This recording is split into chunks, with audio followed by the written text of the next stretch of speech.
দীপঞ্জন বাবু, প্রসেনজিৎ বলছিলাম, হিন্দুস্তান টিভি। বলুন, কেমন লাগছে প্রার্থী হয়ে? সবার প্রথম প্রশ্ন। দেখুন, প্রার্থী হওয়া না হওয়াটা আমার জন্য খুব বেশি গুরুত্বপূর্ণ নয়, কারণ আমি ভারতীয় জনতা পার্টির একজন খুব সামান্য সৈনিক। এখন পশ্চিমবঙ্গে যে মহাযুদ্ধ ডাক দেওয়া হয়েছে, না হলে যে পশ্চিমবঙ্গ জিহাদের সালতানাতে বাঙ্গাল হয়ে যাবে, পশ্চিমবঙ্গের ভয়াবহ দুর্নীতি, স্বৈরাচার এই যে চলছে, আইন শৃঙ্খলা থেকে শুরু করে চাকরি, সমস্ত কিছু যে ধ্বংস করে দিয়েছে পশ্চিমবঙ্গে, সেটার পরিবর্তন দরকার। চাই বিজেপি সরকার। এই মহাযজ্ঞে আমি একজন সামান্য কর্মী সৈনিক হিসাবে যোগদান করেছি। আমাকে সেই মর্যাদা দেওয়া হয়েছে, সেই ভরসা রাখা হয়েছে, এবং উত্তরপাড়ার জন্য আমি মনোনীত হয়েছি। উত্তরপাড়ার মানুষদের আমি কৃতজ্ঞ চিত্তে প্রণাম জানাই। এবং এটা কিন্তু আমি কিন্তু খুব সিজনড রাজনীতিবিদ নই, আমি একজন ফৌজি। সারা জীবন আমি তাই করেছি। আর যেমন মোদিজি বলেন, মোদিজির গ্যারান্টি, এটা আমারও গ্যারান্টি এখানে উত্তরবঙ্গের মানুষের জন্য। আপনারা একজন উত্তরপাড়াটা যেহেতু দক্ষিণবঙ্গের মধ্যে পড়ছে, উত্তরপাড়া, এই উত্তরপাড়া সিটকে আপনি কেন বেছে নিলেন?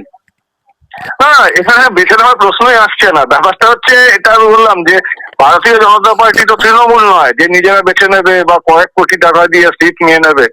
এটা একটা সিস্টেমের মধ্যে রয়েছে। ভারতবর্ষের সব থেকে বড় রেজিমেন্টেড, ডিসিপ্লিন এবং সব থেকে বড় রাজনৈতিক দল ভারতীয় জনতা পার্টি। এখানে রাজ্য স্তরের নেতারা, শুভেন্দু বাবু, শ্রমিক বাবু, সুকান্ত বাবু, ওনারা আমাকে মনোনীত করেছেন। কেন্দ্রীয় স্তরের নেতারা, সুনীল বনসলজি, বিপ্লব দেবজি, তাদের রেকমেন্ডেশন গেছে। তারপর মোদিজি, অমিত শাহজি, তারা সিদ্ধান্ত নিয়েছেন। আমি একজন সৈনিক, আমরা মনোনীত করতে পারি না, মনোনয়নের জন্য আমরা বিশ্বাসই করি না। উত্তরপাড়ায় এই আগে যিনি তৃণমূলের যিনি বিধায়ক ছিলেন, কাঞ্চন মল্লিক, তাকে খুঁজে পাওয়া যায়নি। আপনি বিধায়ক হলে কি আপনাকে খুঁজে পাওয়া যাবে? এটা ভারতবর্ষের মানুষ, ভারত সরকার, তারা জানে দীপঞ্জনকে কতটা খুঁজে পাওয়া গেছে আর কতটা খুঁজে পাওয়া যায়নি। আমি একটু আগে বললাম, এটা দীপাঞ্জনের গ্যারান্টি, এটা একজন কমান্ডোর গ্যারান্টি, একজন প্রাক্তন র অফিসারের গ্যারান্টি। আমার সঙ্গে যদি, যে নামটি বললেন, আমি কারোর নাম নিয়ে কথা বলতে চাই না, তার সঙ্গে যদি নাম মিলিয়ে দেন বা কম্পেয়ার করেন, তো সেটা আমার একটু হলেও খারাপ লাগবে। দয়া করে সেটা করবেন না। আপনি একজন বাঙালি কমান্ডার, প্রাক্তন এনএসজি কমান্ডার, আপনি বাঙালি অস্মিতাটাকে কতটা কাজে লাগাবে মনে করেন উত্তরপাড়ায়? বাঙালি অস্মিতা কারা বলছে? শত্রুঘ্ন সিনহা বাঙালি, কীর্তি আজাদ বাঙালি, ইউসুফ পাঠান বাঙালি, সাগরিকা ঘোষ বাঙালি, মেনকা গুরুস্বামী বাঙালি, রাজীব কুমার বাঙালি। ওদের থেকে আমি 10,000 গুণ বেশি বাঙালি। বাঙালি অস্মিতা উনি কি জানেন? বাঙালি অস্মিতা নিয়ে বাংলায় আজকাল বাংলার লোকেরা রফল্লা উচ্চারণ ভুলে গিয়েছে, প্রতিবাদ আর প্রোগ্রাম করে বেড়াচ্ছে। এই বাংলা অবস্থা, এই বাংলা কি বাংলা ছিল? এই যারা বাংলা অস্মিতার কথা বলে, আপনি 10 জন বাঙালি সাহিত্যিক, তাদের নাম বলতে বলুন। 10 জন বাঙালি পুরোনো আমলের সিনেমার ডাইরেক্টর, কথিত যশা, আমি সত্যজিৎ রায়ের কথাটা ছেড়েই দিলাম, 10 জনের নাম করতে বলুন। অভিনেতা অভিনেত্রীর কথা নাম করতে বলুন, খেলোয়াড়ের নাম করতে বলুন, শিল্প মালিকের নাম করতে বলুন। এরা 10টা কেন 2টো পারবে না? এরা বাঙালি অস্মিতার কথা বলছে। এগুলো রাজনীতির চাল। ভারতীয় জনতা পার্টি এইসব রাজনৈতিক চালে বিশ্বাস করে না।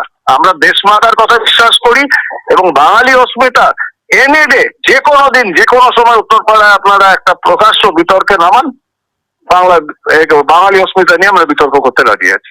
দুজন হেভিওয়েট ক্যান্ডিডেট, একজন সিপিআইএম এর মীনাক্ষী মুখার্জি, তৃণমূলের সাংসদ কল্যাণ ব্যানার্জির ছেলে শীর্ষেন্দু বন্দ্যোপাধ্যায়। এই লড়াইটা কতটা মনে হচ্ছে টাফ আপনার কাছে? দেখুন, আমি কিন্তু কোনো ব্যক্তির বিরুদ্ধে লড়বো না। আমি লড়বো সে ব্যক্তি যে রাজনৈতিক দলের প্রতিনিধি, তাদের নীতি আদর্শ বা তাদের পারফরমেন্সের সঙ্গে আমার লড়াই। তৃণমূলের আদৌ কোনো নীতি আদর্শ আছে বলে আমার জানা নেই। এবার খুঁজে রাখার চেষ্টা করব, আপনারাও খুঁজুন, পেলে বলবেন। আর অন্য দলটির, বাম দলের একটা নীতি আদর্শ আছে, সেটা ঠিক ভুল সেটা বিচার তো মানুষ করেছে। তার জন্য গত এত বছর ধরে মহাশূন্যে তারা বিরাজ করছেন। তাদের রাজনৈতিক নীতি আদর্শ, পরিকল্পনা, উন্নয়ন, পারফরমেন্স, এগুলো নিয়ে আমার লড়াই হবে। কার ওজন কতটা সেটা আমার কাছে বিচার্য নয়, একদমই নয়। লাস্ট প্রশ্ন, আপনি জেতার ব্যাপারে কতটা আশাবাদী উত্তরপাড়ায়? ভারতবর্ষের প্রধানমন্ত্রী নরেন্দ্র মোদীজি, অমিত শাহজি, শুভেন্দু অধিকারীজি এবং শ্রমিক ভট্টাচার্যি এবং সমস্ত বিজেপির যোদ্ধারা নেতৃত্ব, তারা 100% নিশ্চিত পশ্চিমবঙ্গে এবার পরিবর্তনের সরকার আসবে, বিজেপি সরকার আসবে, আমরা 100% নিশ্চিত। আপনি উত্তরপাড়ার মাটিতে কবে আসছেন? আগামীকাল সকালে।